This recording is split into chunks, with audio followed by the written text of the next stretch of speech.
Olá, bem-vindos a mais um programa da Arte da Guerra, como sempre com o embaixador Francisco Seixas da Costa e, como se vai tornando desgraçadamente hábito, vamos fazer mais um programa monotemático com a questão da invasão da Ucrânia. Senhor embaixador, como é que viu os últimos acontecimentos no terreno, mas também como é que observa a reunião que a União Europeia organizou no Salão dos Espelhos, uma decisão premonitória, esperemos que não muito, uma vez que foi exatamente no Salão dos Espelhos de Versailles que em 1870 se começou a esboçar a Primeira Guerra Mundial e em 1919 se traçou a geografia da Segunda.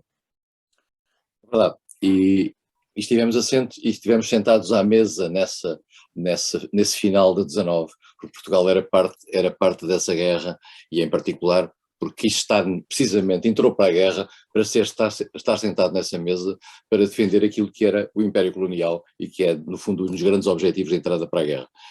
Claro. Os nossos espectadores, as pessoas que veem este podcast, devem estranhar que nós nos concentremos nesta questão da Ucrânia, ou se calhar não estranham, tendo atenção a proeminência disto. Mas nós também poderíamos ter hoje falar do impeachment que está lançado contra o presidente do Peru, ou contra a chegada do novo presidente do Chile, aquilo que foi a Arábia Saudita e um certo afastamento que a Arábia Saudita está a ter relativamente ao mundo ocidental, e em particular depois daquele recorde por dia que matou 81 pessoas, foram condenadas à morte no mesmo dia, que é um recorde mesmo para a Arábia Saudita, que é nesta matéria bastante ativa, mas também o agravamento da situação na Etiópia. Enfim, havia vários assuntos, mas de facto a Ucrânia é talvez aquele que mais importância tem para nós, até porque há sinais preocupantes de que a situação não pode não se comportar apenas dentro das próprias fronteiras da Ucrânia e pode, digamos, ser uma espécie de elemento exportador e potenciador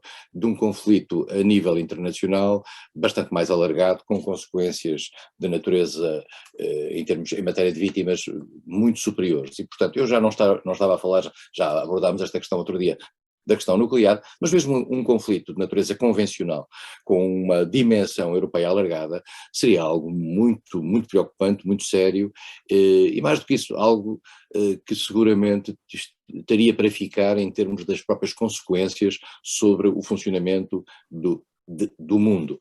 Há aqui um ponto importante, António, eu acho que valeria a pena as pessoas refletirem um bocadinho sobre isto.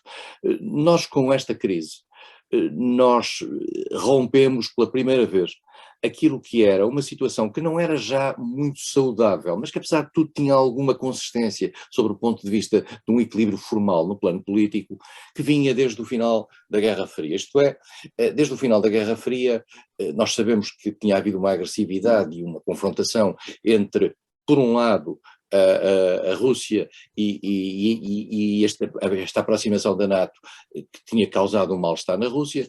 Também tínhamos visto o agravamento da tensão entre os Estados Unidos e a China, que era muito claro.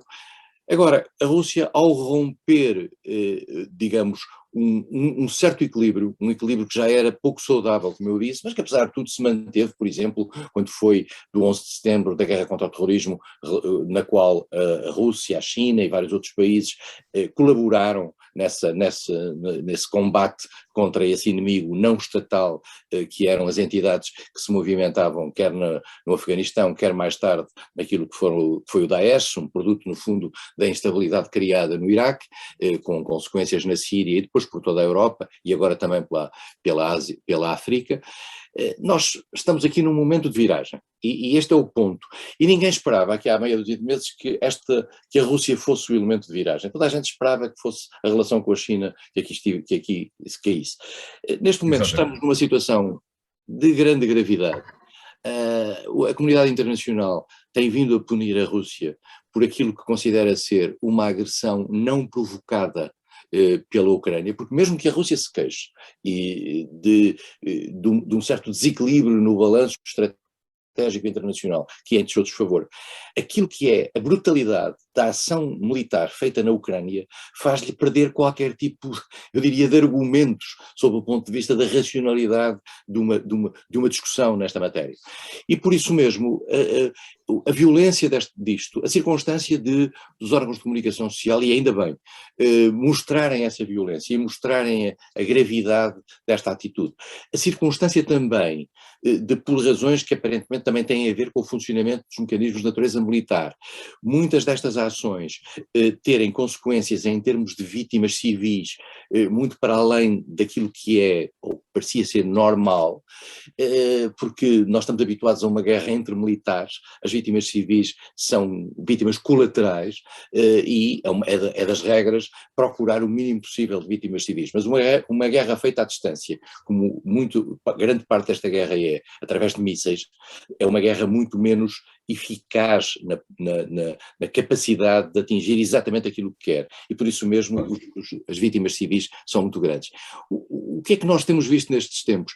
Em primeiro lugar, aquilo que já falámos na semana passada, que é uma espécie de medida do tempo dos dois lados, no sentido de perceber, a Rússia tentar perceber se tem vantagens em manter esta atividade de natureza militar para tentar forçar a Ucrânia a um determinado compromisso, e a Ucrânia, curiosamente, com uma capacidade de resistência muito superior àquilo que era suposto, e eu diria mesmo mais, criando uma surpresa aos russos.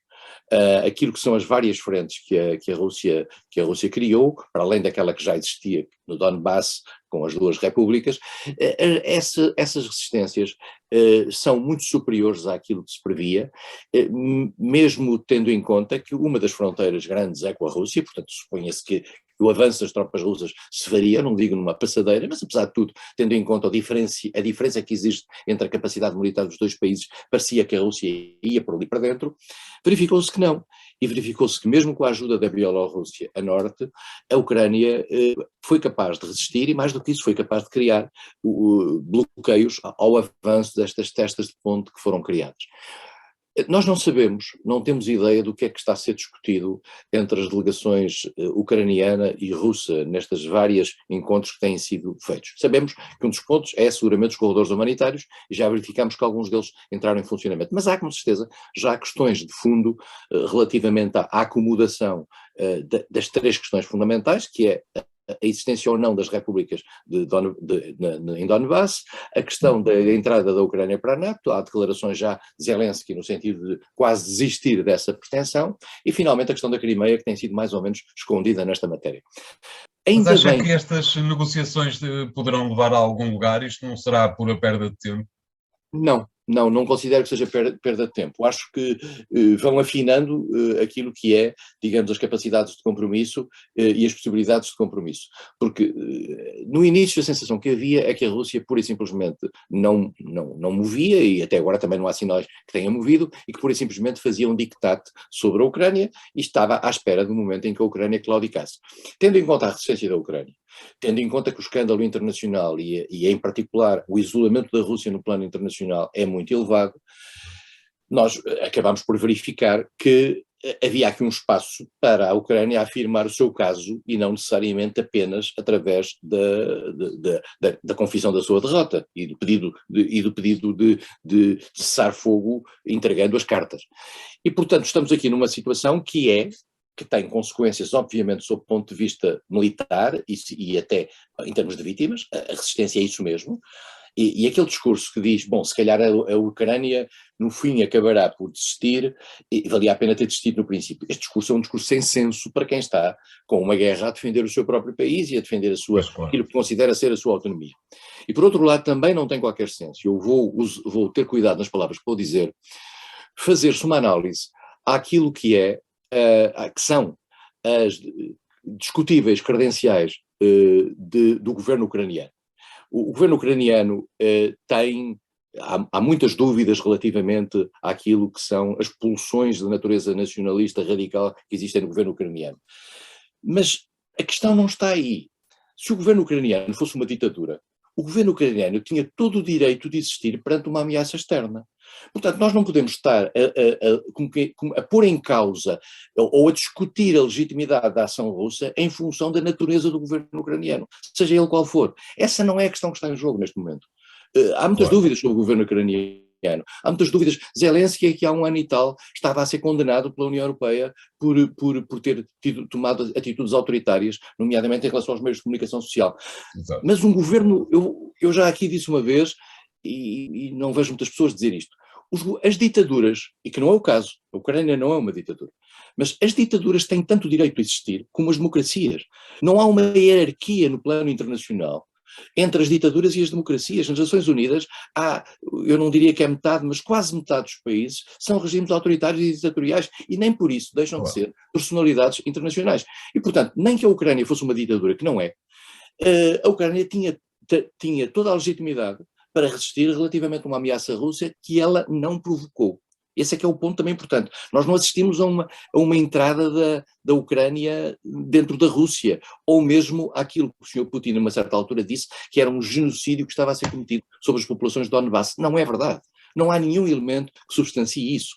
E, portanto, a ação russa é uma ação de natureza estratégica, que tem a ver com uma leitura que faz dos seus equilíbrios e aproveita, digamos, o caso ucraniano para garantir a defesa da sua posição. E, já aqui também disse, eu acho que a Rússia nunca quis outra coisa que não isto, que é a destruição da capacidade militar da Ucrânia. Agora, isto é um jogo de tempo. É um jogo de tempo e o tempo vai, no momento em que o tempo ficar preocupante para uma das partes, essa parte cederá. Poderá ser a Rússia, por exemplo, cedendo a ficar só com o controle da zona leste e algumas limitações ao poder em Kiev, nomeadamente do tocante à NATO, etc., ou poderá ser a abdicação total por parte de Kiev, no momento em que considerar que já não há condições de natureza militar para conseguir sustentar a sua posição. Acho que ainda temos algum tempo, infelizmente, de guerra para andar. Muito bem, vamos fazer um primeiro intervalo, voltamos já de seguida para continuarmos no mesmo tema. Até lá.